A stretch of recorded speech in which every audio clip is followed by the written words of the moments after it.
Hey everyone, Coach Stefan Rudolph coming to you straight from beautiful Carlsbad, California out here, coming from Recovered Coaching and taking in the scenery here. Went on a beautiful, majestic hike out here with a good high school buddy of mine, Chad Zuber. We've been out there hiking on the trails, getting some beautiful sights out there, and wanted to bring you a great interview today here on my show, Recovered Coaching, for the 2020 Vision Quest. Try to find Chad out there. He was up on top of the hill. I don't know where he went. Chad? Oh, look at this. He has arisen. Mr. Chad Zuber, I found him. Coming out of the woodworks. How you doing? So what's this? Fan palm fruit. And I was just picking some black sage. Nice. Yeah. Well, you ever had this to eat before? That's pretty good. It is, isn't it? Yeah. And what's this? This is black sage. Black sage. Very good, healthy trail snack. I use it in cooking. It's really great seasoning for foods, and also for washing hair. Wow. Well, that's why I brought you Chad here. I have a very unique guest, and yeah, we do go back actually all the way to high school. We lost touch for a few years, came back in each other's lives about 10 years ago. And this man has been all over the world now, going crazy on YouTube, as you see here, and helping others explore the world as maybe they're behind their desk, or, oh, these seeds are good, man, or at home. But this man has been over and under and everything in life, overcome obstacles. That's why, as you know, in my life coaching here, Recovered Coaching, what we go through, we must grow through. And I wanted to have Chad here to share his story about what you had to go through with your acting career, with overcoming obstacles and just never giving up to get to where you are in beast mode now, I call it. Beast mode. Yeah. Well, it's been a very long journey. And I have to say the journey began as a child. You know, I mean, I had ideas of what I wanted to do when I grew up. Yeah. But it was so unconventional, abnormal. Yeah. You know, it just wasn't what you normally hear. Like outside the box, It was right? very much outside the box. Yeah. You know, I always loved nature and being in nature. And I got very excited when I'd maybe read about someone who perhaps was a National Geographic photographer or something, or videographer, and was out shooting wildlife, you know, and might be out in the bush or the mountains for weeks at a time. Those old National Geographic magazines we had, right? I loved looking at those. Yeah. Yes. But I don't know, for some reason, I just never kind of imagined there being a path or a way for me to get there. I don't know if I just felt like I was limited, or I just didn't have the tools necessary to succeed. I don't know what it was. The confidence, maybe. Confident? Yeah. You know, that could very well be it. It's usually our inner confidence, because we're taught through school to get your degree, to get a job, to get behind a desk, to make money. That's good for some people, but for you, it was the opposite, right? Well, confidence was a big thing that I struggled with in my youth. I was always very timid, shy, and frightened. I was frightened of everybody. I got bullied. I got picked on. I was short and skinny, and bigger kids picked on me all the time. I did have some good friends that defended me, but I always was. It was like I was always in fear. You know, it was horrible. That's what this show is about, basically. False evidence appearing real. We get programmed at a young age to have that fear, and that's what you went through because of being bullied or being picked on, and then you think you're less when you want to be more. Absolutely, right?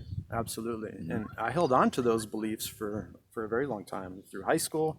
In high school, is when change started to begin with sports, with lifting weights, and even then, even as a junior, I got bullied by a freshman one time, and it was so humiliating.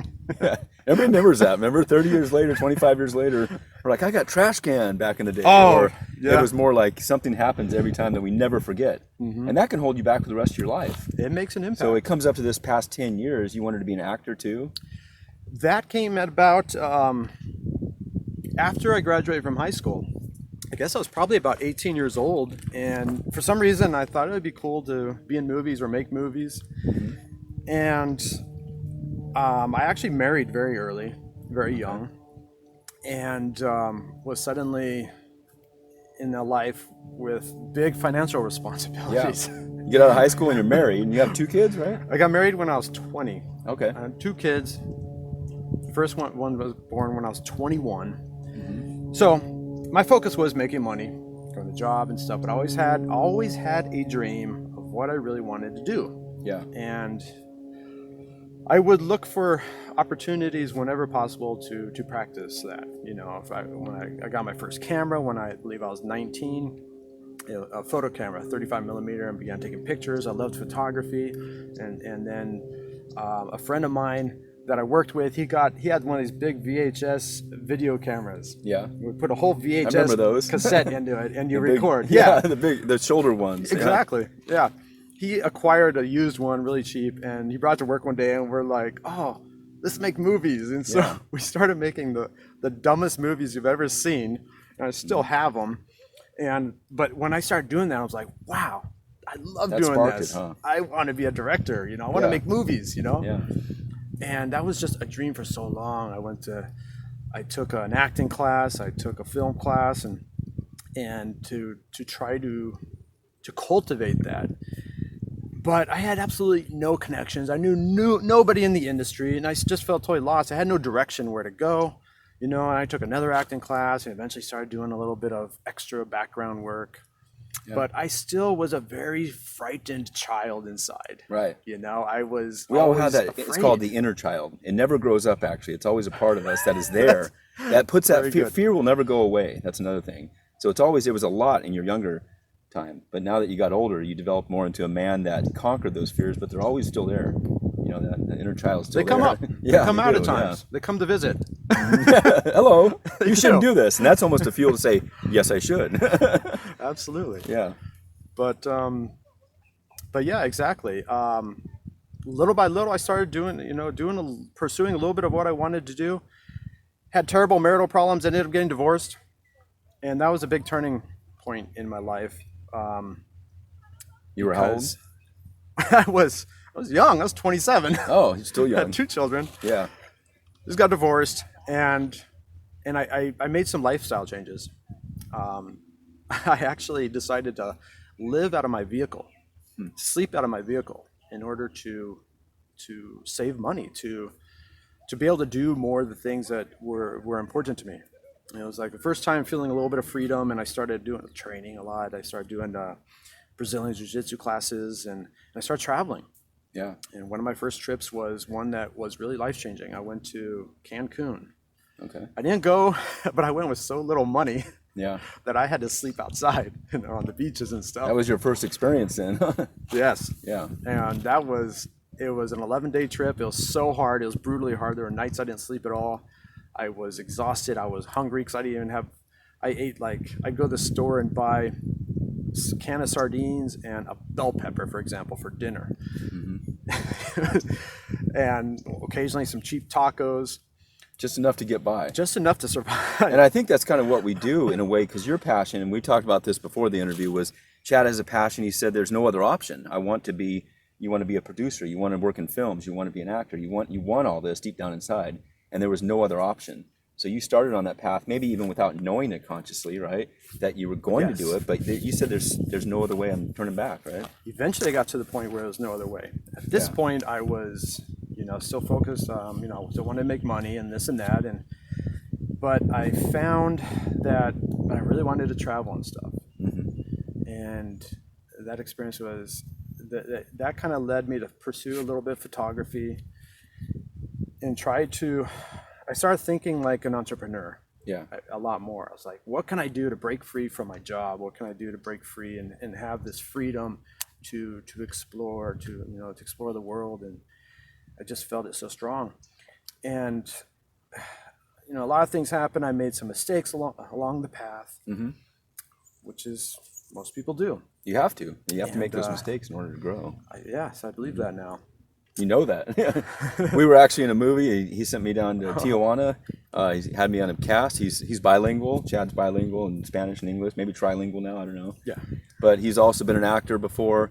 I was a sub at one movie. It was pretty fun. Got down there, made about $80. Got to Tijuana, worked in Rosarita, Ensenada, Mexicali, as the Gringo drug lord. You can look that up on YouTube. It's still on there. But this man, you've been in a lot of movies, right? In the background and Well, in the background and very small bit parts. yeah. I've had small roles in a few movies. I never had success in that. I was really pursuing that career. I was going to workshops and classes and pursuing it, going on auditions and all that. Yeah. But it's difficult. It's a very difficult industry to succeed in. It's very tough. So it was frustrating to me. And I still had children to support and stuff, so I didn't have full liberty to just fully just go up to LA and live there, and which is what I would have done, but I didn't. So that led to a lot of frustration, which kind of set me back to just focusing more on photography, because I saw more of a connection of freedom with that. Because acting is it's a job. An actor most of the time is spent looking for work. Yeah. That's what they do. They do a project, boom. That's Okay, what I now remember. they're unemployed again. And Yeah. so look for another job. Back and forth, huh? Exactly. And you never know if you're gonna get something. Many actors get very frustrated because they'll go months and months without anything, and then their savings dries up, and then they're back to waiting And that's on what tables. you were doing with 2 kids, a family to support, and back and forth, trying to make the break. When did it happen with the YouTube part then? So maybe the followers too. Some of my followers, I've got a few out there, but everybody knows Chad on his channel. He's got over 1 million followers, doing his holistic everything. I mean, he can explain that a little bit more, but when did that shift come into play when it kind of took off? Well, there's a lot that happened between where we just left off until today. There was years and years of struggles, years and years of frustration. Most of my adult life, I worked 2 or even 3 jobs. I'd have a full-time job, then I'd have a part-time job. I did pizza delivery. I was a guy in front of Walmart collecting signatures for petitions. Yep. I hated it so much. I had numerous sales jobs, telemarketing jobs, just miscellaneous stuff. I was distributing door hangers for Time Warner Cable. Horrible, but it was just for money. It was just all I was focused on. I gotta make money, gotta pay the bills, and I never had any extra money. I know, so it was you just barely get by when it's money. Yes, exactly. There's physically, it was mentally, terrible. emotionally, and spiritually, and if you're just in it financially, you're kind of at a loss, right? That's how I was living, but with my free time, I was doing a little bit of stock photography, and slowly building a stock photography business, and that started the shift because you earn residual income from that. And so you don't get paid for the job. You put the images online. When they're sold, then you earn a commission. But it goes on and on and on. 10 cents here, 50 cents there. Exactly. Okay. And so when I had my very first sale, which I earned $1, I got so excited. And I saw the potential. It can happen. Yeah. It can happen. Someone bought one of my photos. Why can't they buy a whole bunch more? And so I started thinking in different terms. And so that was my focus for several years. Again, it was on the side because I was doing other jobs, but it slowly grew and got to a point where I was making a little bit of money. At one point I was making a little over $1,000 a month with that. And now I also should say that I had gotten remarried at this time and had another child. So we had 3 children.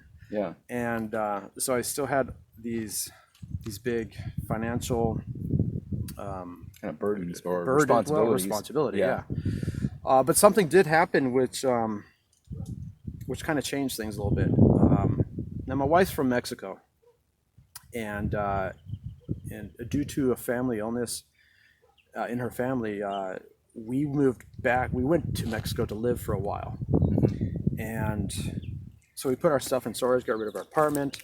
Yeah. And suddenly I'm not paying rent.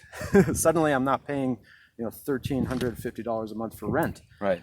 So that enabled us to live on my stock photo income. And then by this time I'm also doing some modeling, a little bit of modeling work as well. So I had those 2 sources of income, and I wasn't having to work 40 hours a week anymore. Yeah. Okay. And so it made a huge difference. And at this time, I also started doing YouTube because I loved photography, but I loved doing video. I loved making movies. I really wanted to. And so I started making some movies and putting them on YouTube. And I had no real direction, had no brand. I was just I don't know. You just start doing it. I That's just the thing. started Is just doing push some forward. things that things You that knew, were you kind of interesting. had that gut instinct to do something like that. Yeah, I would get an idea like, oh, that'd be cool. Make a video of that. And then when I was in Mexico, I did some adventure videos, some really cool places that I visited. That I went on solo adventures by myself because I didn't have anyone to go with. Yeah. And that's actually what really characterizes myself now, because I'm a one-man crew. Yeah. Still. And so I started the YouTube, and very slowly started getting followers and still doing stock photography, doing all this stuff, but I was enjoying it. I was enjoying the journey. I was doing something I love. And I could see, as it was slowly growing, very, very slowly growing, I was making a little bit more money and able to take care of my family in Mexico. And then comes a time when, I was having some problems in Mexico at one point. Yeah, I remember one of your videos. Where, with just some people, I guess. Taxi cab driver, I remember that one. Well, no, that wasn't a big deal, but Other things going threats. I had threats from some people in Okay. this little town. This was not a resort town or something. And I thought it better if I spend more time in the United States. Now, our stay in Mexico was only going to be temporary, and so I came back to the U.S. without my family, and I would visit them down there. But I needed a place to live. Didn't even have a vehicle at this point either. I got rid of the vehicle several years earlier, and so I rented an office and was living out of an office. Yeah, I remember that. We were getting together sometimes, just going to the beach, hanging Right, out, right, catching yeah. up as friends, and then be like, I'm going home, and where's home? In the right. office in You dropped me Carlsbad. off. Yeah, dropped you off at home. one time. And so, to me, it was no big deal. I had spent close to 5 years sleeping out of a vehicle before, so an office is really a luxury compared to that. Yeah, you right. step it up, you got a roof over your head. It is, yeah.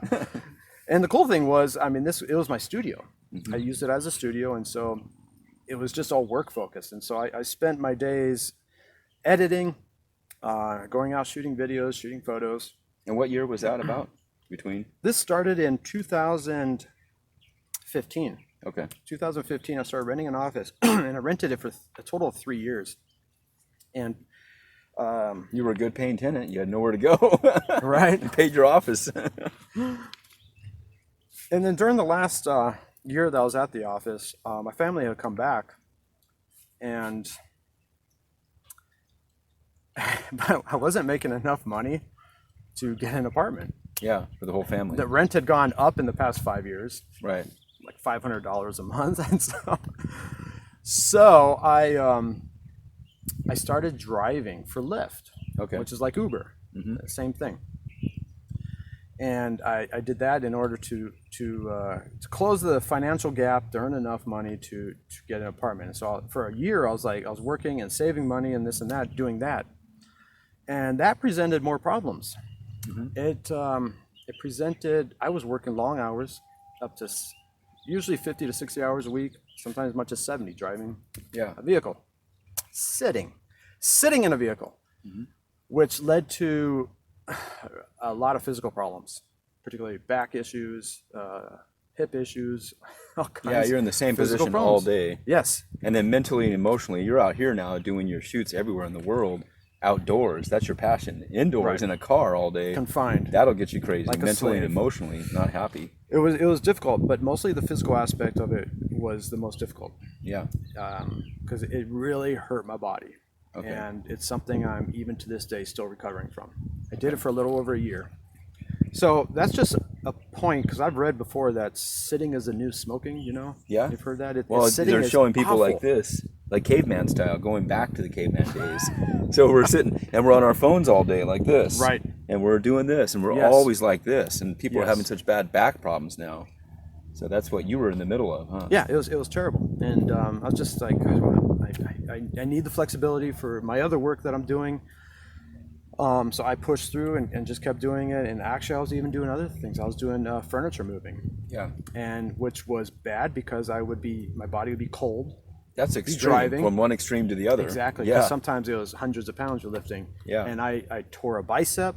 I damaged my other elbow. And I think that really caused more damage to my back as well. So I was getting double whammies here. Uh, and then we finally did get an apartment. Okay, and so, but I did not believe this was sustainable. I didn't think I could physically continue doing this. Yeah, you kind of had that gut instinct, or from the heart, I say, it's telling you something like, this is not going to work. Right. And so now I have to. There's so much information, so much that has happened. It's hard to just kind of really. Yeah, the main point is though just overcoming these obstacles. Like you push through that. Somebody's also going to say, why don't you just go get a corporate job, make $60,000 a year, support your family? So you also had that passion though to kind of keep pushing forward. You knew this day would come, right? I didn't know. You didn't know, but did you have a focus like all or nothing, as we were saying before? You were all in? Yeah, that's good you asked that, because I could have gone to school to learn some other trade, or a friend of mine had offered me a job, a good paying job that would have solved my financial dilemma at the time. Mm-hmm. But I know myself well enough to know that there's no job that I'll be happy at. Yeah. You know, I just know from my history, every job I've ever had, it'd be great for a couple of weeks, but then I would be so bored.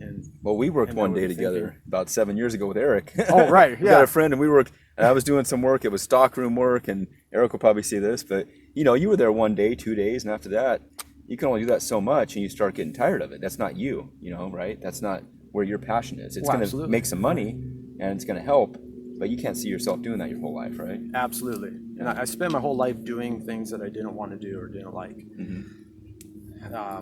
And so I turned down these ideas, these thoughts of learning some kind of profession, or getting training in some kind of profession, or searching for a sales job or something.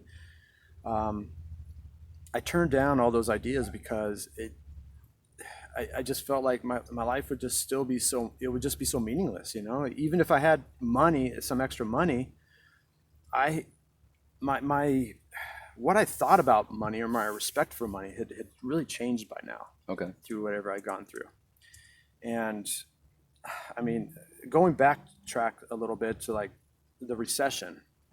At that time, before the recession, I was doing very good. In 2008, 2007, somewhere around there, I was doing pretty good. I had a sales job. I was making some money. The recession hit. Things really turned. Yeah. And I started looking for ways to reduce my expenses. And one thing was, I used to take supplements, and I completely stopped that.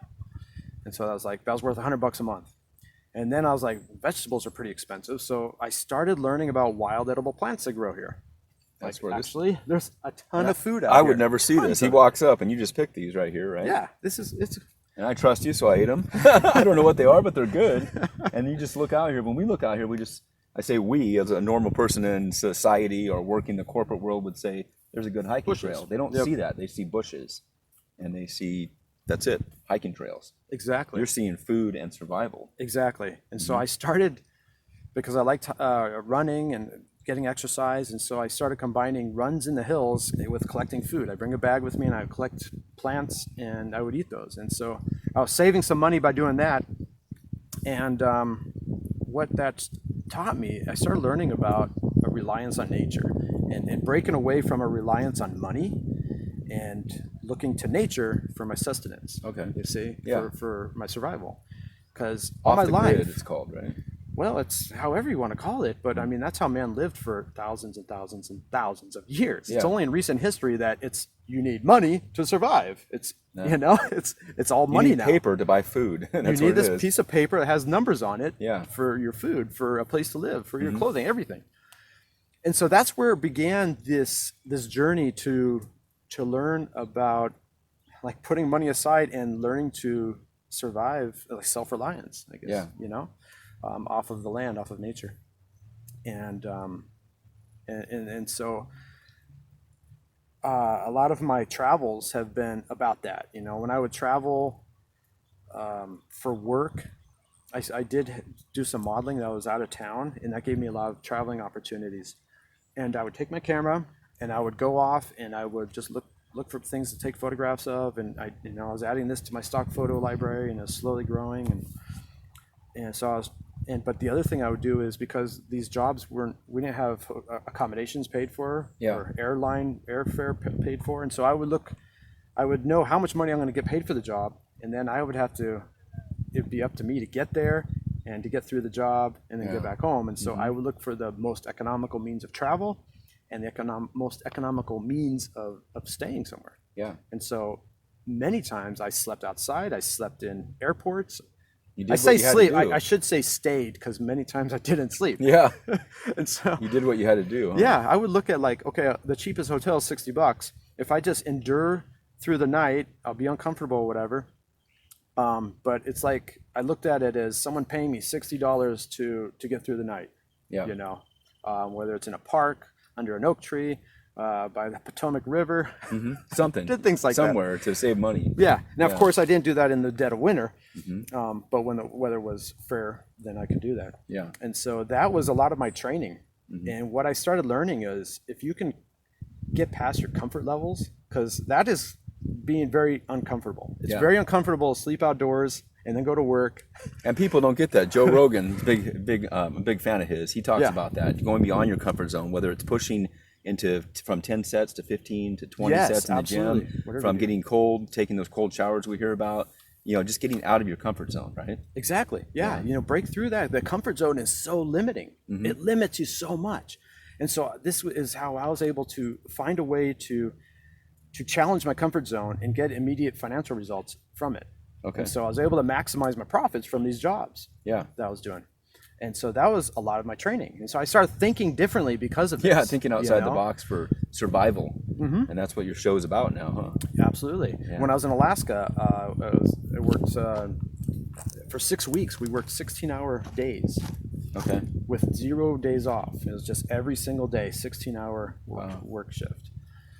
It was brutal, but after that I was like, well, I survived it, and it did damage to me. I mean, physically, like I looked like I had just come out of a concentration camp afterwards. But before we say I can't do that. Why? How could somebody do that? And you do it, and you're like, well, I did it. It's like climbing up a mountain, right? You got there, right? And now you've so done like, it. Yeah. So it was like it was a learning experience. Like, you can do it, So like, wow, what if I applied myself to my own business like that? Yeah. Just really push it. You can do it. That was another learning experience. So let's go back 2 years ago. A little before 2 years ago now, I was living in my office, and my family, wife and son, are here, and they're living at a friend's house, and I'm trying to get it together to get an apartment. And something, I had this crazy, I don't know where the idea came. It wasn't planned or anything, but I was taking a walk during like the middle of the day in this area of undeveloped land where there's some wilderness. And I got this, I was messing around with the dirt, and I made a small brick. I mixed it with water, made a small brick. I was like, I wonder how hard this will get. And I let it dry in the sun, and then the next day, and this was summer, and the next day I came, or a couple days later, and it was like really, really hard. And so I got this idea to make a wall. Okay. I'm gonna make a wall out of bricks. I don't know. Yeah. I like learning about this stuff. So I started practicing, and so I made some bricks, and then I'm like, you know what? Now, I had seen some videos on YouTube, the Primitive Technology channel, where this guy in Australia, John Plant, I think his name is, he was really the pioneer for this whole genre, and he's made a lot of money and been very successful making these videos, primitive videos of him making houses and just exploring the cultures out there, doing all this by himself. He doesn't speak in his videos or anything. Anyways, that was a bit of inspiration for me, because I saw how popular this genre was on YouTube. Yeah. And I love making videos on YouTube, and I've done some survival videos. And so I thought, man, I just got an idea of doing a different, doing it with my own style, my own creativity. I love filmmaking, and I'll be in front of the camera as well as behind the camera. And I thought, so I got this idea. Building a hut. Made a brick. I thought, I'm gonna build a hut. I'm gonna build an Adobe hut. I don't know if it's gonna work, but I'm gonna try it. I'm gonna document it and make a video and see what happens. And I did that. I spent a few months working little by little on my free time, which was like in between other jobs. I was driving for Lyft now, and I'd go and just spend a couple hours making bricks, and then made the wall, and And I finished the whole thing just barely before the first rains came. Yeah. And it survived a heavy rainstorm. Oh. And That was your new home. and I was like, it could be. Yeah. Because the thing that you mentioned there, I was kind of thinking in those terms, like, things are not going good for me. Mm-hmm. It's not going well. I mean, I am at that point. I was 45 years old, and I'm a Living Lyft in a driver. Well, I wasn't living. I was living in an office. Okay, Yeah. and I'm like, this is horrible. This is terrible. And I'm like, my future is. I may have to live out in the wilderness by myself, sometime in the future. Mm-hmm. So I thought it would be a good idea to really gain the skills to do that, just in case, because I still was not going to accept getting some corporate job or whatever. Yeah, because the path you were going down would have led to stress, would have led to anxiety, high blood pressure, heart attack. Your whole body would have shut down. And that's what I say when we kind of go about this crazy path, and I've done the same thing, living out of my office 3 years ago for a while. It's like I wanted to do it, I pushed beyond it, and something broke. It's like a breakthrough moment. That's what you had. It's like part of your old you is pulling you back, saying, go get a job, make some money, pay the bills, barely get by. You'll do that for 10 more years, you'll have a heart attack, and you'll be dead. Now you're doing this with passion, right? And you've broke through, you got to that next level. Yeah, well, I was also feeling I'm not going to live forever. The years are going by, and I don't have a lot more time. I'm getting older, and something's got to happen. So this effort with the. So yeah, Chad, as you were saying, you're getting there. You don't have a lot of time left, right? And there's just taking it to the next level to get things done, right? Yeah, I was really feeling this urgency. Yeah. That I don't have a lot of time. I being 45 and not seemingly having it together. Yeah. Now, I wasn't into alcohol or drugs or partying. I escapism. wasn't doing any of that stuff. Yeah. I was working and stuff, but I was working on trying. Perhaps it took so long just because I don't know, perhaps limited thinking or whatever. Mm-hmm. But the hut was kind of like a last-ditch effort for me, and initially I was disappointed with the results as far as how it was going with my channel. But I kept doing it. I enjoyed, and I felt that I had a message I wanted to share with people, and so I kept doing it with my free time. And this did cause a lot of strain, relationship, family. Mm-hmm. Some people in my family thought I was literally, pretty crazy. Yeah. Being out there digging in the dirt, and it's like, what's this all about? I mean, I admit it does appear kind of. It looks odd. crazy. Gary Vaynerchuk is a mentor of mine, and he talks about that. People thought he was crazy. A lot of these people that break out of their mold, you are crazy because you're in this normality. And when normality is you do something different, you're looked upon as weird. You're like, what's wrong with that guy? That's crazy. And weird, I said, spells wired too, because you're wired differently. The word weird spells wired. So Right. You are wired differently, and it is weird until you get to this new normality, and you pushed enough to get there, right? Yeah, it was. It was funny because very few people knew what I was even doing. I kept it secret. I did share on social media, but I didn't tell my family what I was doing, and most friends. So only a few people that I actually confided in and would share with them pictures of what I was doing and telling them all the background. They would say you're crazy. Behind the scenes stories. So there was a few people that were like, "Yeah, go for it. This is great. This is so cool," But I do know some other family members that were like, afterwards they told me, we thought you were kind of, you had lost it or something, mentally or something. Well, you did. According to them, and according to society standards, why don't you go get a job? You've lost it. You lost it mentally. The thing is, I had a job, and a normal job. It was, yeah. I mean, granted, it was a rideshare job, which it's nothing great, but you kept pushing forward. That's the thing. I stuck with it. I knew there was only one way to go for me, and despite what everyone else said, I stuck on that path, not knowing where the path was going to lead. Okay, it was an adventure. It's like when you set off on a trail you've never been on before. You don't know what's over the next hill. You don't know what's on the other side of the river. You don't know, the bend in the path. You don't know what's around there. Yeah, my mom gave me a sign, and I still have it on my wall to this day after my brain surgery and all the obstacles. The bend in the road is not the end in the road unless you refuse to take the turn. That's great. Yeah, so That's great. you come down to that bend, and it's just like life. If you give up and you fall, you drive right off the cliff, basically.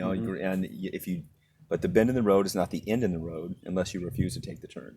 And you took the turn, right? I kept taking turns, not knowing where the end was. Where you could say the fresh spring with water. Yeah. I had no idea how far it would be, but I kept going, and we ended up getting the apartment, and I was working hard, and it's so weird. I put up this video where I summarized an entire year of projects I did at my hut. I remember that, yeah. And it was just this idea I had, and wasn't expecting anything different from my other videos as far as results go. But I put that up, and it was really weird. The day that it went viral, that morning I did a workout, and I badly tore my bicep. Oh. And it was that very day that it actually went total viral. Now put this into context. My job was driving for Lyft and furniture moving. So you couldn't do furniture with It that. was done. Furniture moving was better paying, and I wanted to do more of it. Yeah. And because it would get me out moving and stuff. I tore my bicep, this one right here, and it was bad. Like I couldn't lift anything. Yeah. Turning the wheel in the car was hard. And so that was done. And literally it took almost a year for full heal. Okay. It's good now, but Yeah. it took a long time. But that day I was reviewing my YouTube, and there was a big spike in the views. And it went crazy. It went super viral in 2 weeks. In the first 2 weeks, that video got over 20 million views. All of a sudden, I was able to pay off my debt, and but it really didn't hit me until much later. Yeah. I still was like, okay, I was like, when's this gonna end? Yeah. See, the shift happens. Our old mindset says, wait, this isn't real. Can't be. This isn't real. Something's going to go wrong. This is the old ego that pulls us back. I call it the 7-year shift, ironically. In 5 to 7 years, you go through a lot of crap, and then something happens, but the old you tries to pull you back. Says, this isn't real. So it took about a month, probably 2 months to kind of set in. More than that, really. Yeah. I mean, it was okay. Well, first of all, I was like, there's got to be a mistake, and I had to wait like over a month. I still did Lyft during this time, but I wait. It wasn't until payday that I was like, okay, now I believe it. Yeah. When I finally got paid, It's in your then I'm hand, like- and it's in your account, Yeah. and it's money. yeah. Then I'm like, okay, this is happening. All right.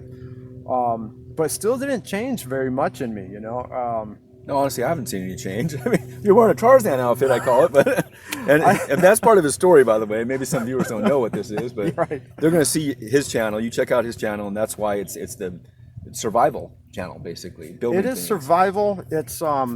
It's a primitive survival channel in which I do a lot of research, and what I'm doing is sharing with people a lot of cultural traditional methods of survival and living. So I research a lot about indigenous tribes, how they lived. I do a lot of reading, and then I like to put a lot of this into practice. I collecting food out in the wilderness and learning ways to prepare Just it. randomly, right as we're about to shoot here, he goes picks so I'm food up. snacking here. Yeah, and, that's good. So all of that is of a lot of interest to me, and indigenous cultures has been an interest of mine for many, many years.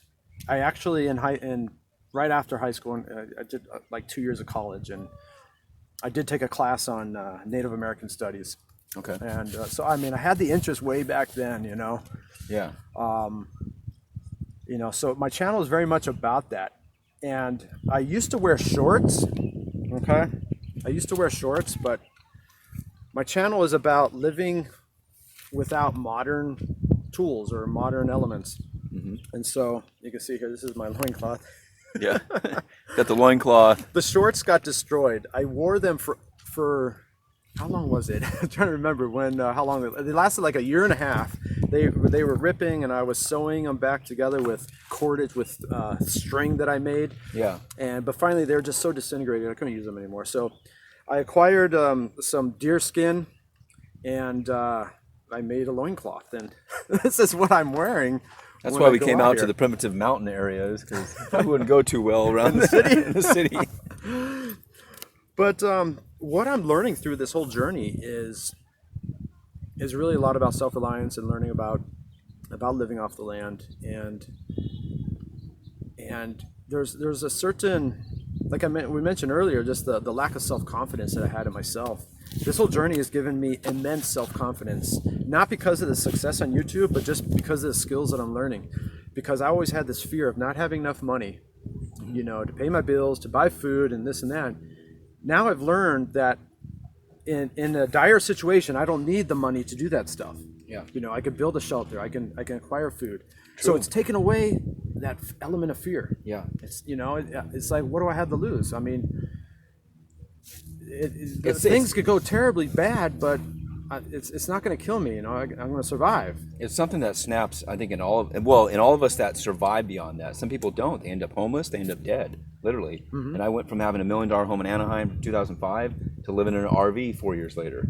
And my life there was so much anxiety because it was surviving. Mm-hmm. It wasn't thriving anymore. I say survival and thriving. Survive to thrive. Right. And it was constant survival. And that's what you do now for a living, to show people about surviving. But now you are thriving in a way because you've gone with your passion and overcame that. You've been there and done that, right? And now it's not anything to fear. You can get through it.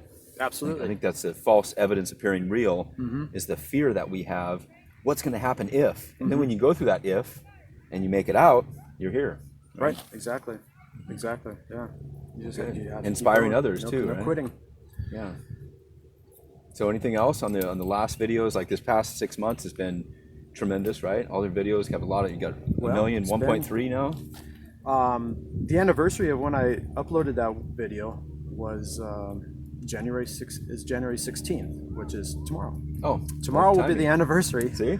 Yeah, that I Blowing up. uploaded that video. It now has over 72 million views, and my channel exploded from having 50,000 subscribers to now currently 1.28, I think it is, or 1.29 million, 1.29 million subscribers at this point.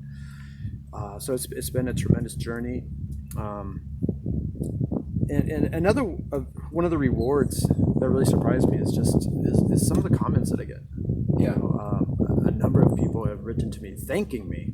Yeah, inspiring. Thanking me that they're inspired, that my videos have helped them through difficult times in life, or through depression, stress, and anxiety. Yeah. Some people watch my videos just for the pure relaxation that it gives them at the end of a stressful day.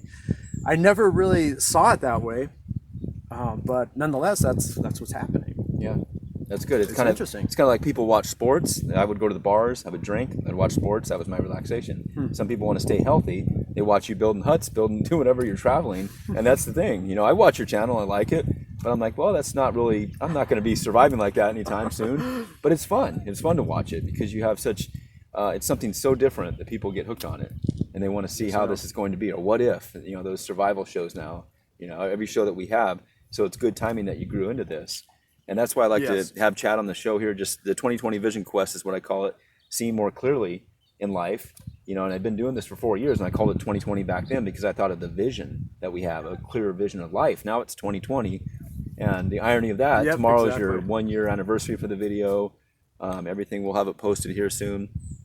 So it's really good talking to you again, Chad, and meeting up with you. Just wanted to introduce you to the crowd here at Recovered Coaching, but all your fans will see this on there as well. And any last thoughts, or what's your... Good. Okay. We'll have to get together and do another one. Yeah, definitely. Well, appreciate it, Chad. All right. And to the Orange Gun Patriots out there, we're high school alumni in Escondido here. It's Stefan Rudolph, Recovered Coaching here, Mr. Chad Zuber. So have a great day and a great life. Peace. Be blessed.